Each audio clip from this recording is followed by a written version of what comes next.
City Hall remodel includes an art display wall on the third floor lobby next to the service counter.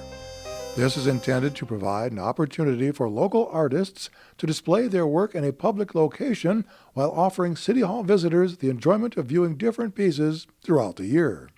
A small public art committee made up of city staff, a St. Louis Park community member, and Friends of the Arts representative selected appropriate and varied artwork for each 4-month term throughout the year.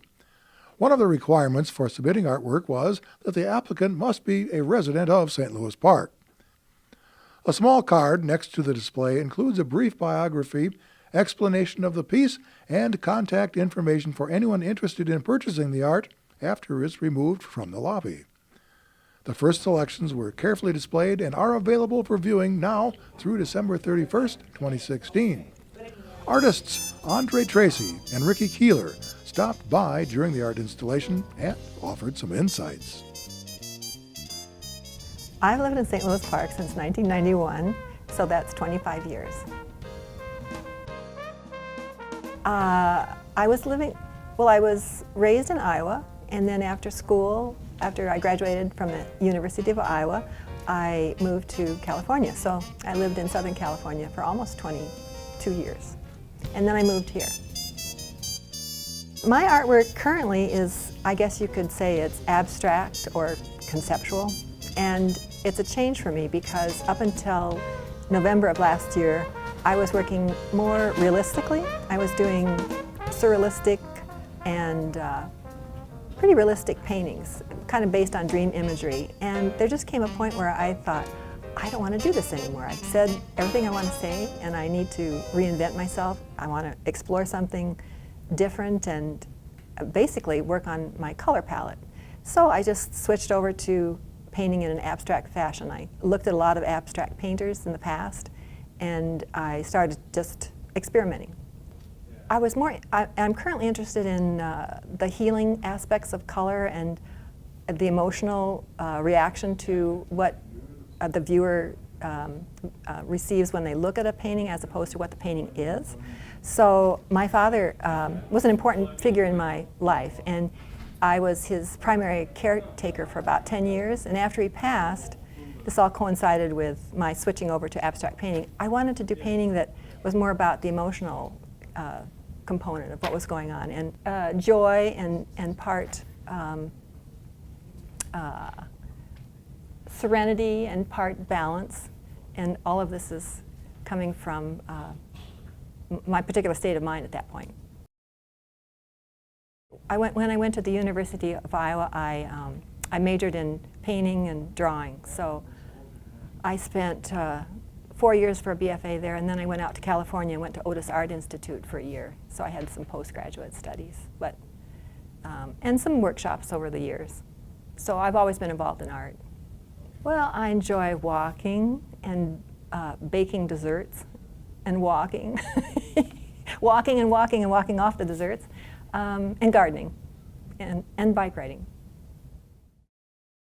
You know, I paint for myself. I paint to be happy. I love the feeling I get mixing colors and applying the colors. I love the action it takes to paint a painting, the gestural movement.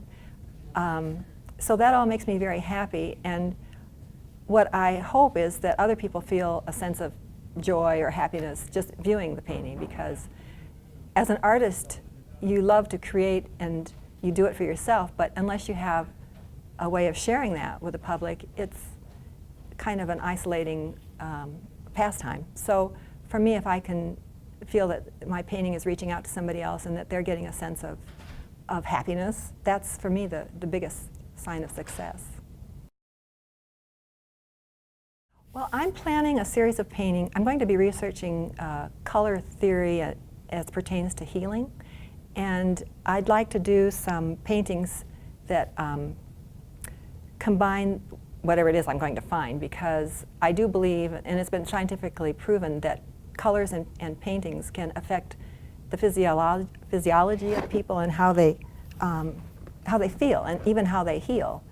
And currently there's this big movement that healing facilities like hospitals and healthcare centers are using artwork to improve people's, even their health, but definitely their state of mind. So I'd like to create a body of work that I can hopefully exhibit in healthcare centers or hospitals. And so that's what my next project's going to be. If time, money, materials was no object, what would you like to create? I thought about that. I would like to create a time machine because I've always been interested in the past and the future, and I think it would just be so cool to be able to go wherever I wanted to go. So that's what I would do. I'd buy it. You can come with me.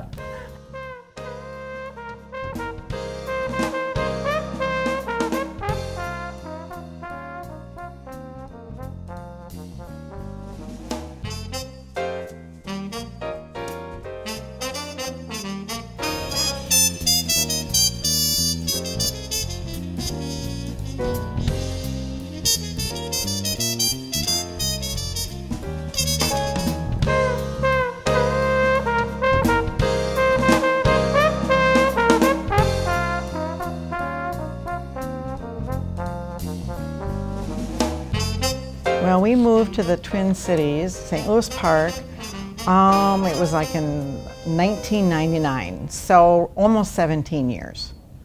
Where'd you move from? From St. Cloud, Minnesota. And my husband worked up there and I taught school near there. I used to paint largely in watercolor and mixed media, and now I've moved back to acrylics. So I kind of go back and forth. Sometimes it's conceptual, abstract, or it's representational. And I'm kind of in my representational stage right now. I majored in art and minored in education. I received a BA and a BS in art. And you also taught? Oh, I taught K through 12. So I taught all the age levels, public school. I love to kayak, I love to walk, I love to bike ride. I love to cross-country ski in the wintertime and snowshoe when we're here in the winter before we go. And I love to swim. Well, you know, when the artist goes to their studio, the most daunting thing I think for that artist is the bare canvas, the white canvas, if it's white or if you choose to have a different color background. But it's daunting, but it's wonderful. And the process, I've always felt the process is what's so important. What you're thinking about and what you're going to put together to make it work on the canvas, because there's so many elements of art that are important to think about when you're putting this piece on the canvas. But the thing that's most satisfying to me is when all of a sudden there it is. It just surprises you. And it can be very quick sometimes, or it can take a long time. But that process is really important. Because I want to do new painting for my new kitchen, and it's going to hang next to my son's artwork. So they'll sort of tie in together, but be a little bit different. So yes, I do. I have great plans. If time, money was no object, artistically, what would you like to create? Artistically, I would love to do an installation. I would love to be able to have the energy to use all kinds of materials and have this installation be something that can be nature-based and have it be large enough so people can walk through and experience how I feel about nature. And I have some very different ideas about nature. I did a series of paintings years ago where I did a painting where I was inside the grass, I was inside the mountain, and I was inside like a dwelling place, an old house. And if I could create an installation that could bring those elements together, I'd be very happy. Good answer.